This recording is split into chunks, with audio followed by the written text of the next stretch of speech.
Am I the a-hole for telling my insane coworker that she was not victimized by a literal baby? I, 28 female, work with another woman, 33 female, who is extremely pregnant at the moment. She's on maternity leave and is taking time off right now, but she is very dedicated to keeping our entire office keyed into every little detail of her pregnancy. She spams her ultrasounds and updates and baby bump pictures to the office group chat constantly. She also has already had the baby shower and is still requesting more stuff for the baby from us. She treats the baby like it's a child, playing Mozart and playing a math podcast to it so it will come out with a higher IQ.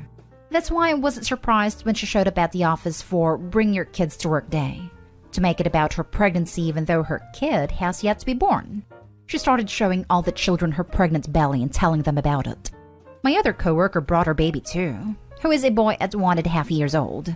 My pregnant coworker approached him and told him there's a baby inside her, pointing at her stomach. She was wearing a dress. But the boy misunderstood since he is a literal baby and tried to look up her dress to see it. My coworker was shocked and screamed at him and startled him, causing him to start crying and shrieking and to run to his mom. The mom was furious and started yelling at my pregnant coworker that she's a lunatic and saying why is she even here since her kid isn't born yet. My pregnant coworker started screaming back that this is how predators start out and that she's the victim and the baby needs to be controlled. She turned to me for backup, but I told her she's insane thinking she's been victimized by a literal baby. She yelled at me that it's no excuse and that I'm enabling. Both my coworkers were asked to leave by security. I'm pretty sure her reaction to a baby looking up her dress to find the baby was insane, but maybe I'm losing it. Am I the a-hole? Now for the top comments. Not the a-hole.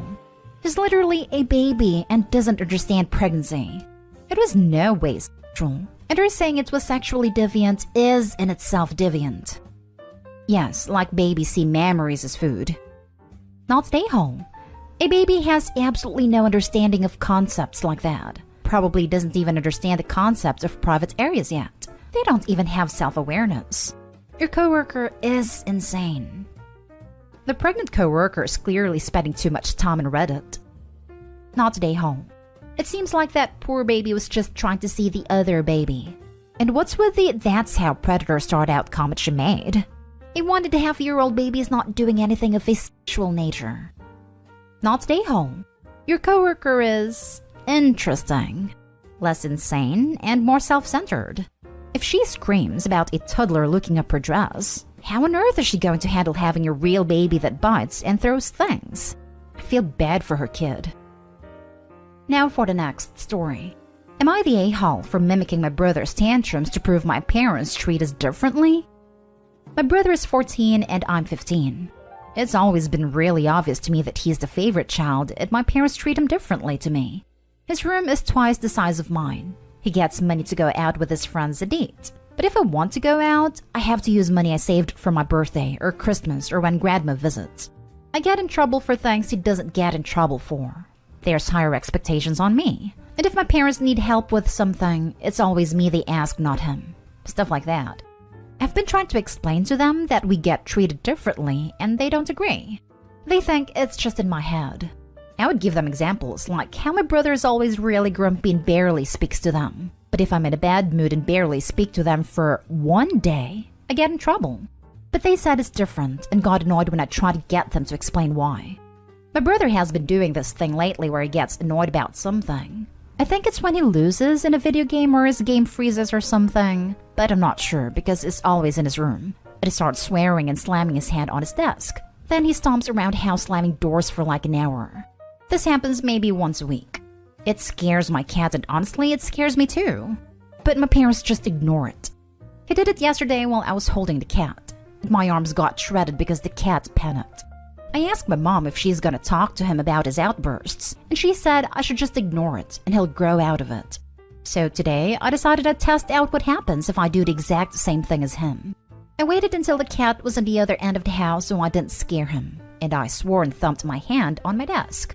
I didn't even get to do anything else like slamming doors because my mom got so angry right away and burst into my room and started yelling at me.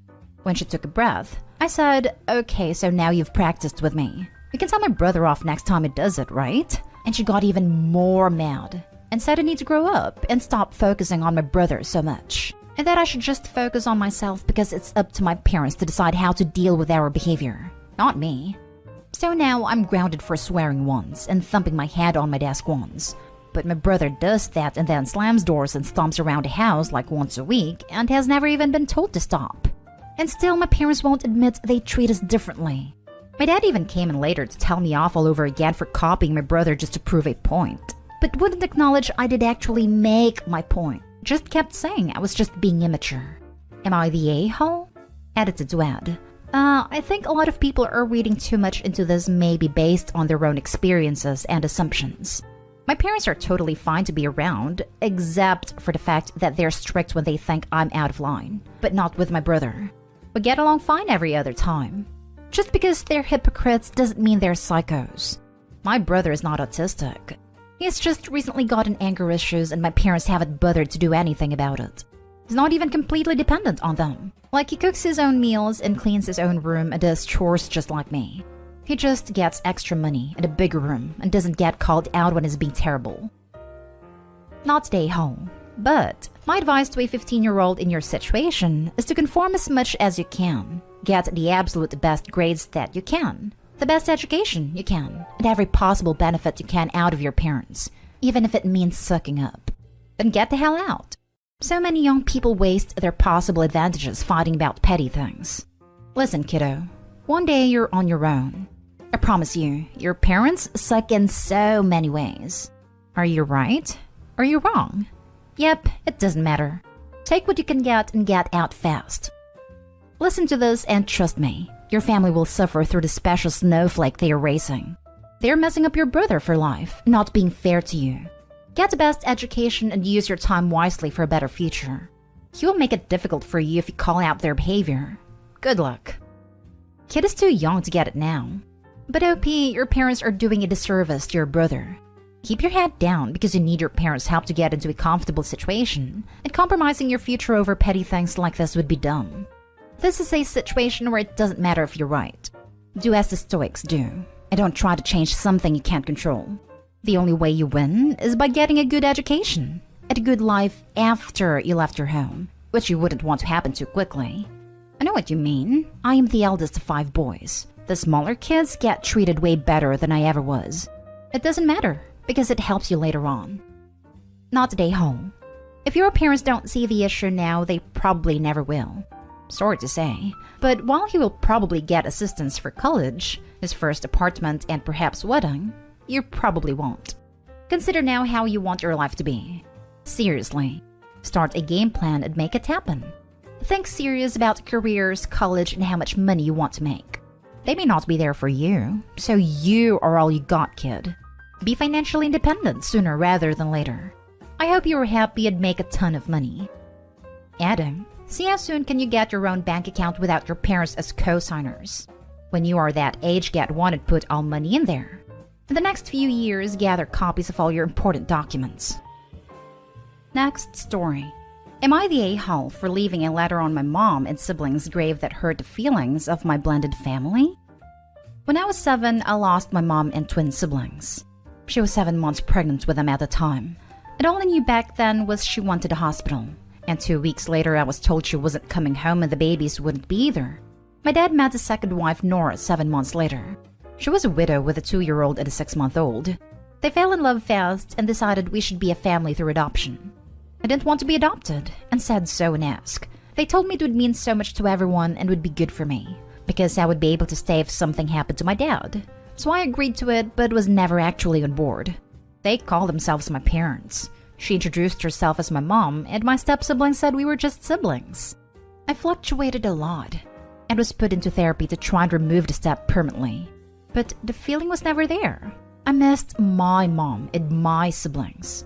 Nor my step-siblings never meant the same to me or as much. I never wanted to be a prick about it though.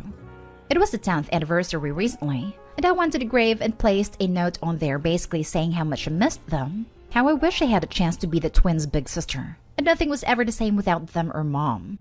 How much her loss still impacted me and I would give anything to have them back.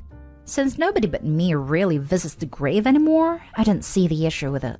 But then my dad took the kids and they read the note. Pretty much everything imploded on itself. Nora asked me did I regret the adoption, and I said yes.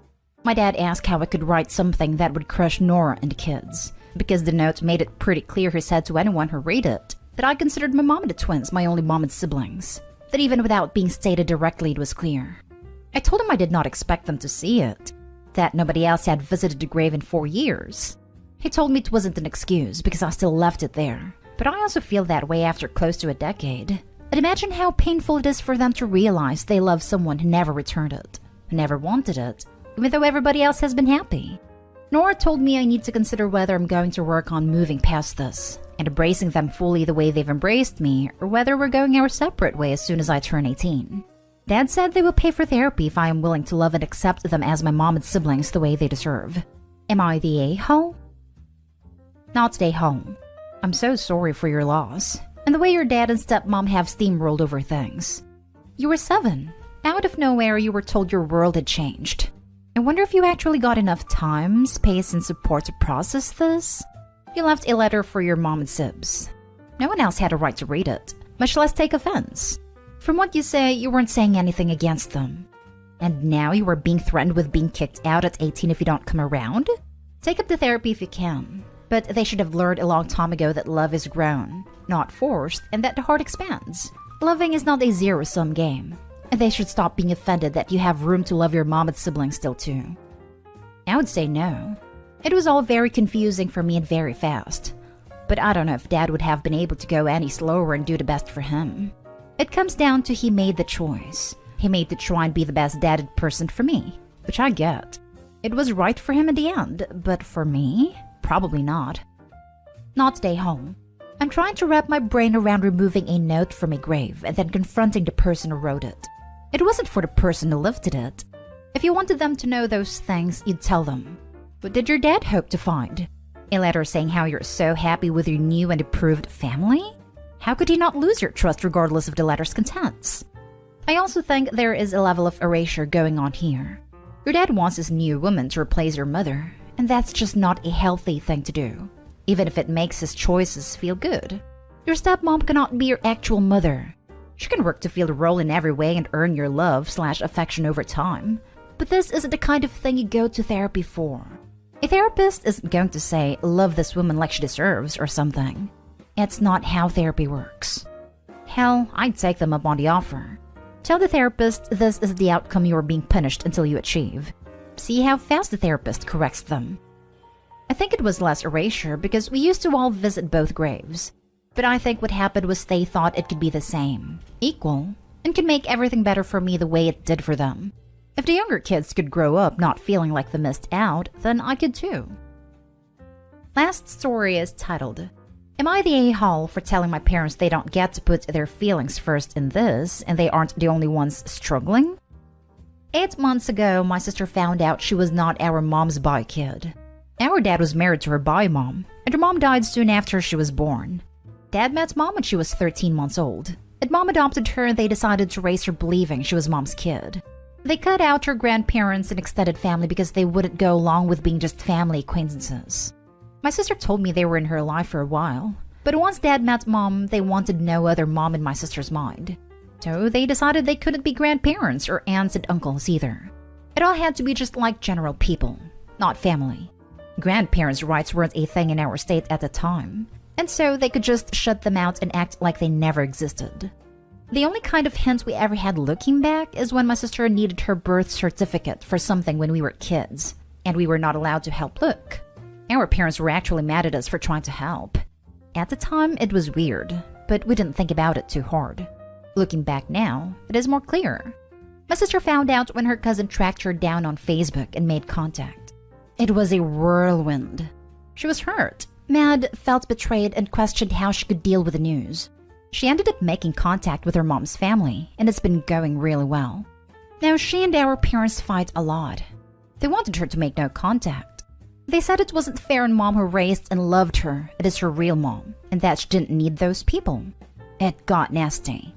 My parents keep talking about how much they're struggling with us, and how hurt they are she reached out to them. I snapped the other day, and told them their feelings don't get to go first here. Hers do, because she's the one who found out this big secret. I also told them we both find it weird too. My sister has a whole family I'm not part of, and she's learning to come to terms with the fact there was a woman who loved her so goddamn much, and our dad and mom just completely, utterly erased her and everyone else from her life who could have loved her too. My parents told me I was cold and uncaring towards them. Am I the a-hole? Not the a-hole. Good on you for defending your sister and giving her one person to lean on. This was seriously one of my biggest nightmares when my kids were little. That something would happen to me, my husband would remarry, and I'd be completely erased. I remember my husband swearing to me that if anything happened to me, that my babies would always know who I was, and that he'd ensure my memory stayed alive. I don't know how Opie's dad can live with himself. He not only completely erased his daughter's mother, but also cut off this poor dead woman's parents and siblings from her daughter in such an utterly cruel and callous way. Opie's father is beyond the a-hole. His behavior was downright evil in my opinion. Not the a-hole. They are absolutely unhinged. They lied to both of you and caused all this upset. They deserve to be suffering as a consequence of their terrible actions. Opie lost out too. It is possible that her sister's family would have welcomed Opie into their lives and hearts as well. Even if they hadn't, it still would have been good for my sister. This pain she knows now wouldn't exist. Maybe a different kind of pain would be there, but at least it wouldn't be pain built on deceit.